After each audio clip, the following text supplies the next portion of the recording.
Bonjour mesdames, messieurs, bonjour à tout le monde, bonjour chers plaisanciers. Je me trouve ici à Ostende, chez Marina Yachting Center, concessionnaire Jeannot, et j'ai derrière moi le 895 série 2 Mary Fisher qu'on va visiter tout de suite. Et attention, on a clairement un upgrade énorme comparé à la série 1. Je suis ravi de vous le montrer, à tout de suite.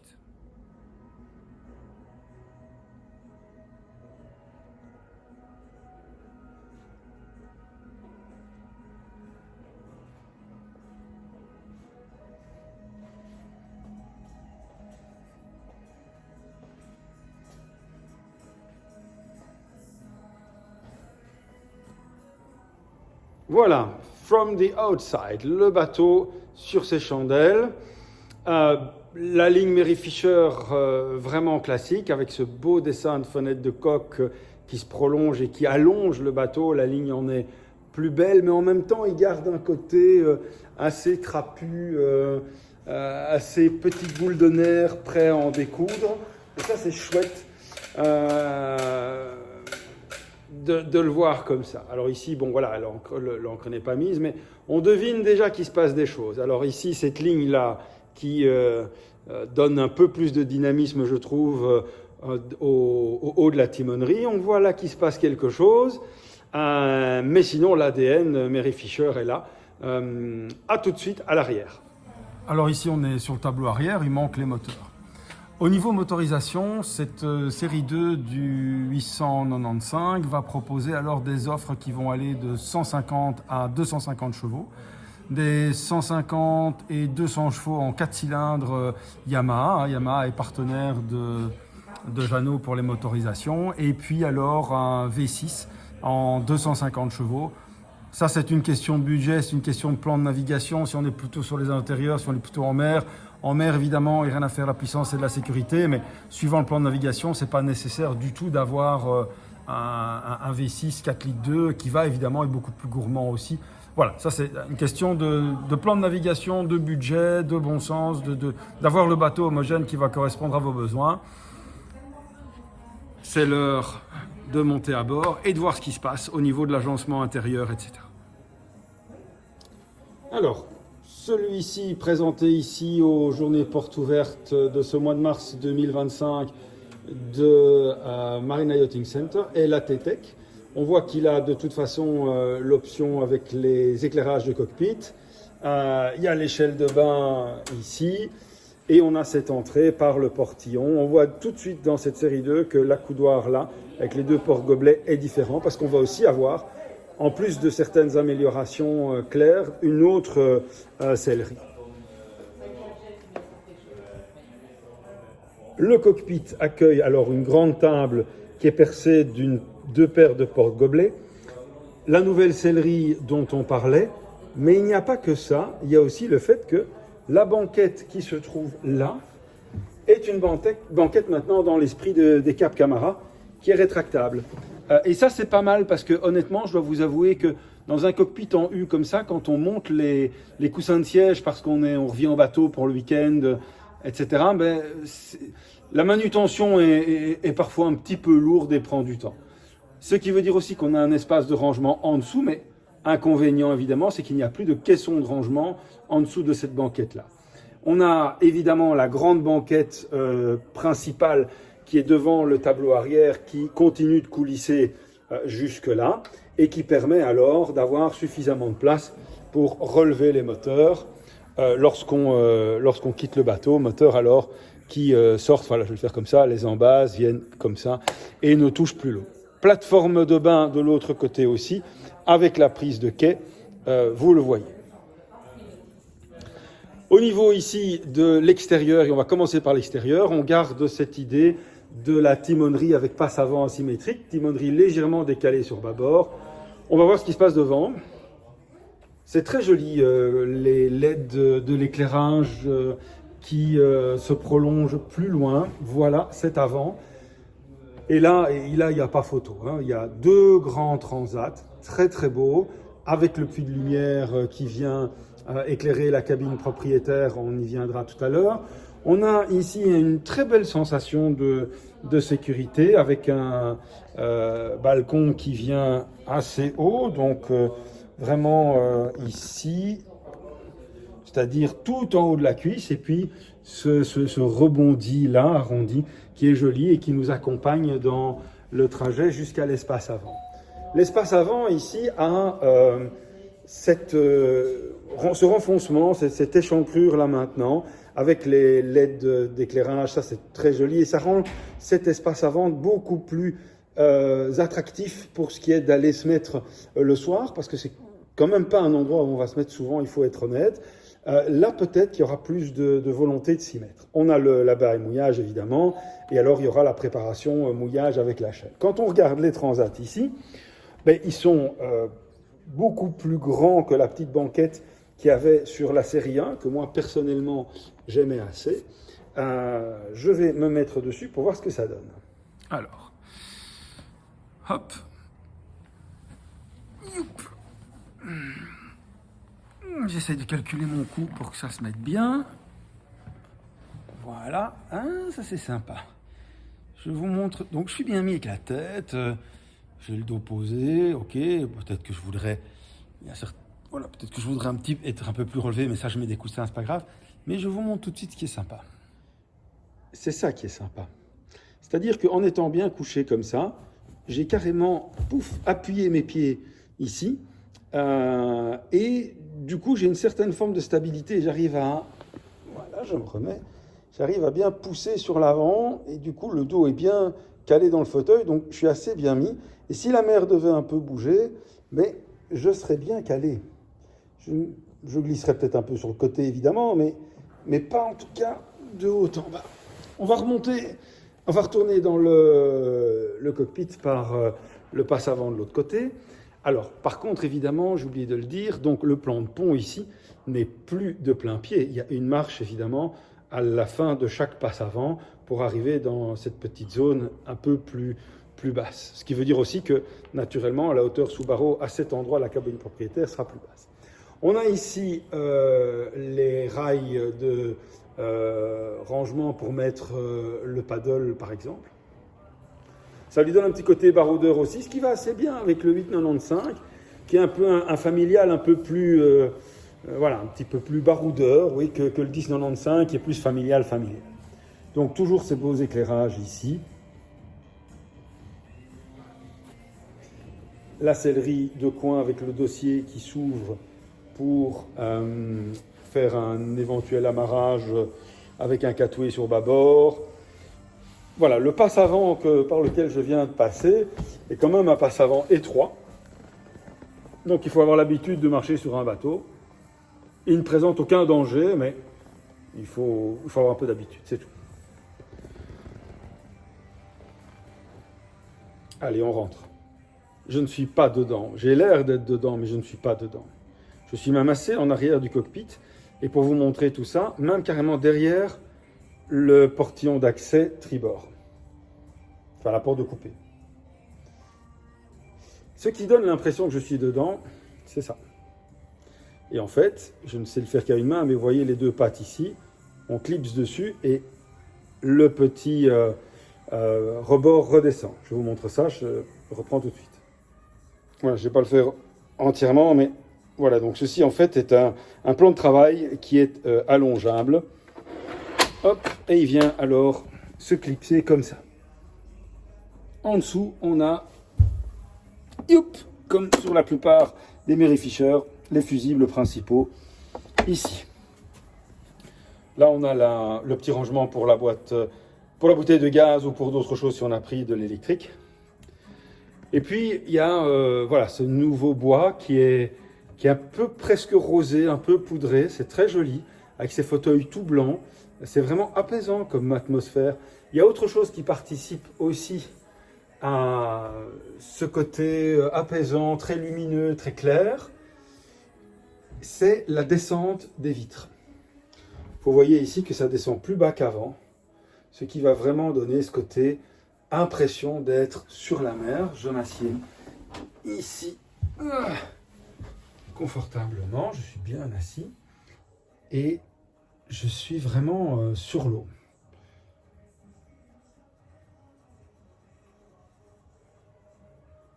Même chose de l'autre côté avec le bloc cuisine. Ça, on va y venir abondamment. Je termine par le carré ici, avec bien sûr la banquette de ce côté-là qui est basculante pour faire une banquette alors face à la mer pour le copilote. Et puis la table ici, je peux la déplier comme ceci. Voilà. Et alors agrandir cette table en dinette. Je prends du recul pour montrer ce que ça donne.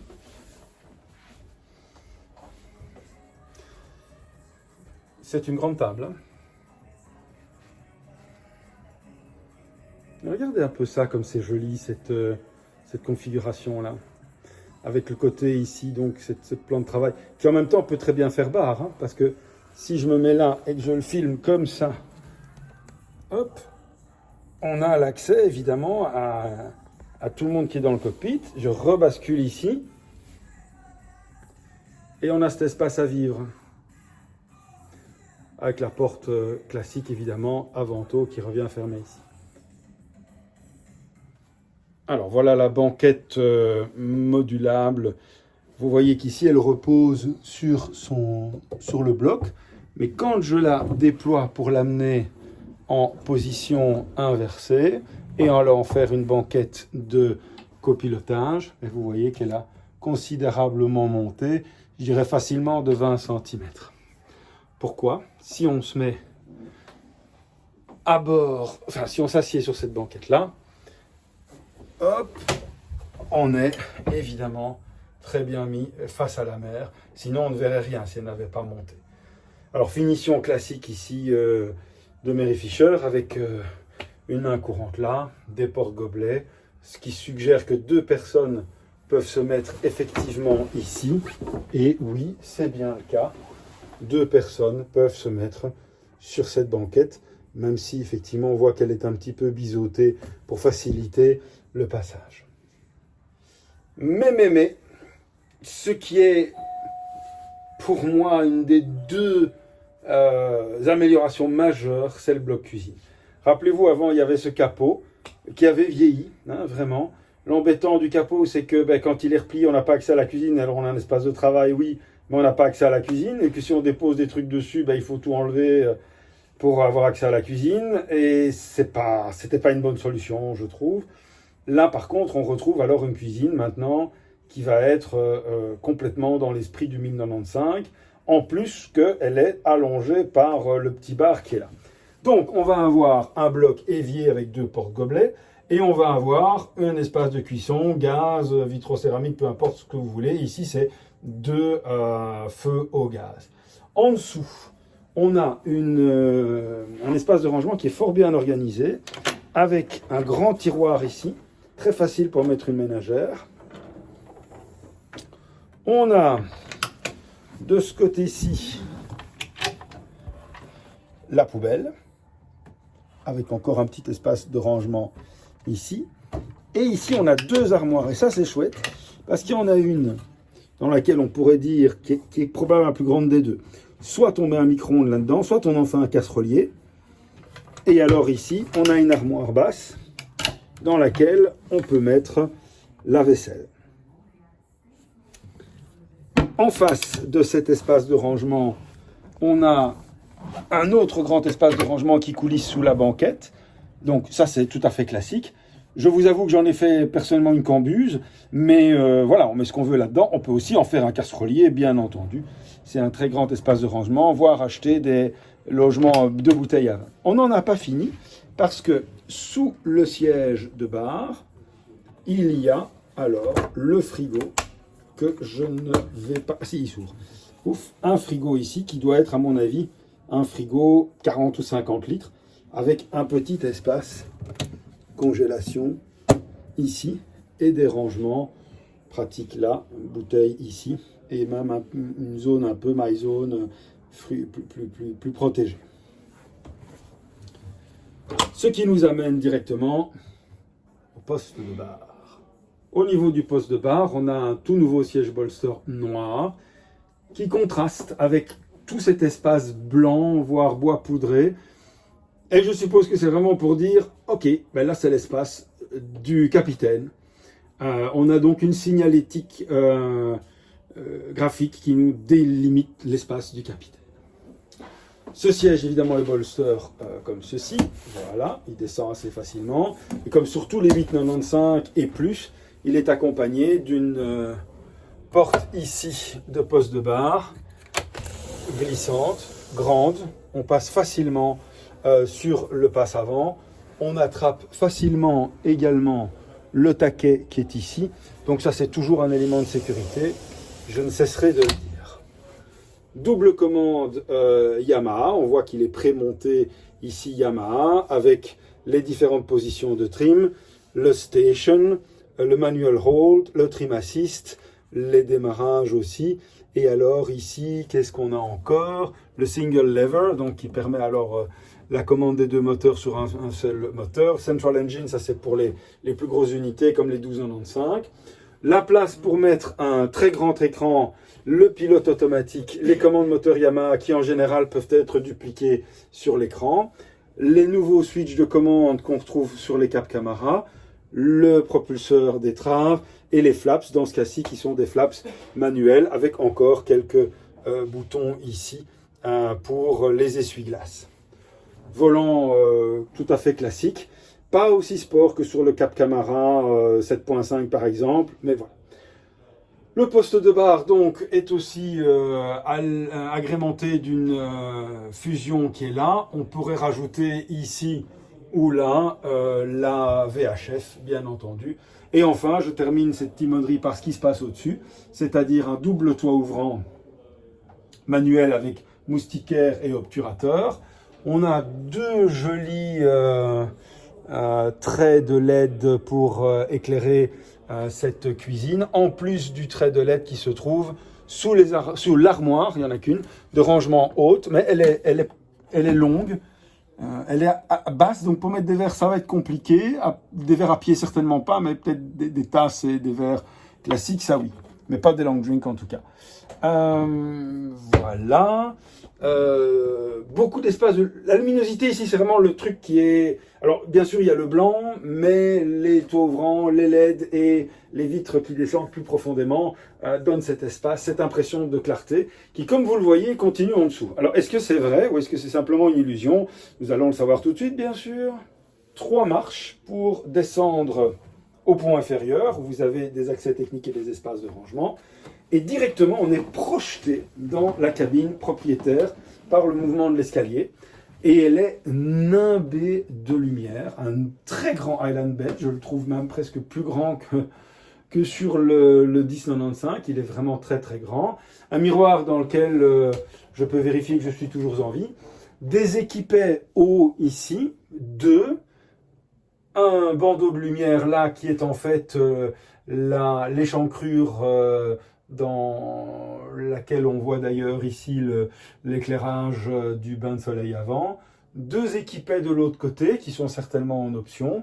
On pourrait mettre une préinstallation TV sur le mur là. On a une aération ici et on a encore un hublot là avec aération ici. Alors, on a également une penderie sur bâbord. Et cette penderie, ben regardez-moi ça, comme elle est une belle poignée, oh là là, sur un Mary Fisher, carrément des poignées cuir, et bon Dieu, quelle penderie! Là, sur le 1095, on n'a pas une aussi belle penderie, parce qu'elle est coupée à cette hauteur-ci avec un vide-poche, mais là, c'est vraiment une penderie qu'il y a dans des beaucoup plus grands bateaux, comme minimum des 40.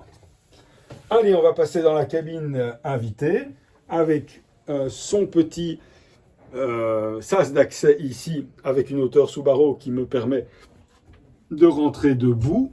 Je vais juste un peu baisser la tête à l'entrée et qui a un puits de lumière que vous voyez ici. Les commutateurs, une petite penderie, cette fois-ci dans une taille plus classique de Mary Fisher pour l'invité, une petite assise avec un caisson de rangement en dessous. Derrière les rideaux ici, on a la grande fenêtre de coque avec le hublot pour la ventilation. Et puis on a une cabine alors traversante, centre de bateau, avec, comme vous le voyez, un espace double couchage, mais grand, hein, on est proche du queen size. Là, c'est les coussins de rangement pour faire le bain de soleil. Et dans le fond, là-bas, il n'y a pas une répétition, par contre, d'une fenêtre de coque, mais il y a un accès technique. Et puis alors, on a encore des rangements et accès techniques qui sont disséminés un petit peu partout dans cette cabine. Voilà, voilà, on va passer à la salle de bain. Alors, je vous parlais de la cuisine étant la première grosse amélioration. Il y en a plein, mais vraiment celle qui est remarquable, la deuxième, c'est la salle de bain. Hein. Attention. Tadam! Bon Dieu que ça n'a rien à voir avec l'ancienne version. L'impression de classe, de luxe qui se dégage de ça, toujours avec cette nouvelle boiserie, les commandes de toilettes et les réservoirs d'eau qui sont là. De nouveau, derrière le rideau, ici, on a fenêtre de coque, énorme fenêtre de coque. Elle est vraiment très, très, très, très belle. Voilà, gigantesque, avec l'aération. Et alors, ici, on voit bien le panneau de douche avec l'évacuation. Les lumières LED sous la triple armoire de rangement. Bon Dieu, ça, c'est vraiment fantastique. Comme c'est grand, une qui s'ouvre comme ça en vis-à-vis. Et une troisième. M'est avis qu'il y aura le petit rouleau de papier toilette dessus. Non, mais il faudra le monter. C'est pas plus grave. Une rigole de rangement ici. Et alors, l'évier avec la douche télescopique. Mais quel beau robinet. Bon Dieu. Et voilà alors le système de douche télescopique qui vient se mettre dans son logement ici. Avec un beau mitigeur. Donc oui, une évolution en gamme et en luxe pour cette salle de bain qui est tout à fait extraordinaire. Honnêtement, ça replace clairement ce 895, bien planté maintenant, comme plus un petit 1095 qu'un gros 795. Voilà, c'est pour moi ce que je retiendrai ici. Je vais vous quitter pour cette visite. Merci pour votre fidélité et on se retrouve sur le prochain bateau.